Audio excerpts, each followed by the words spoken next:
هذا هو اقوى خط هجوم في كاس العالم. الناس اللي كانت تهدر، قلت لكم باللي اسبانيا ماشي سهله في الميليو في لا ديفونس.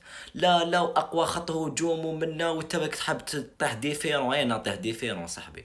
قلت لكم اسبانيا تجوز، اسبانيا جازت بتوفيق من الله اكيد. كلاوهم بالون، تعرف كلمه كلاوهم بالون. كيما شو انا مستنيتش فرنسا ما تماركيش، انا توقعت النتيجه 2-1.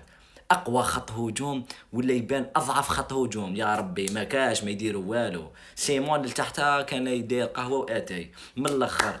يعني صراحه اليوم المنتخب الاسباني يستاهل الفوز، وكما نقولوا المنتخب الفرنسي فاني يستاهل الخساره، باسكو كان اوت وماشي كان اوت شغل جات هكا جات اوت. باسكو اسبانيا موهم ضغط ديفيرونس كبيره في خط الوسط، ودار غلطه ديشون كيما دخلش كوني. زعما حب يصلحها في دوزيام ميطون، يدخل كوني في دقيقه 45 بصح ما نجمش. خلاص رودري كان داخل في الماتش، اولمو دار كرون ماتش خاوتي. صدقوني يا خاوتي اليوم اسبانيا قرات فرنسا وكلاتهم بالون وراهم مليح كي يخرجوا 2-0 برك. باسكو اسبانيا كيما نقولوا ما كيما راكات البيت الزوج ما حبش تزيد تخرج، اكتفات بزوج زيرو. الناس اللي تعرف خويا هذه ميساج للمصري، رابح 2-0 الارجنتين دقيقه 75، تهبط تبلينو لتحت ديغو سيميوني.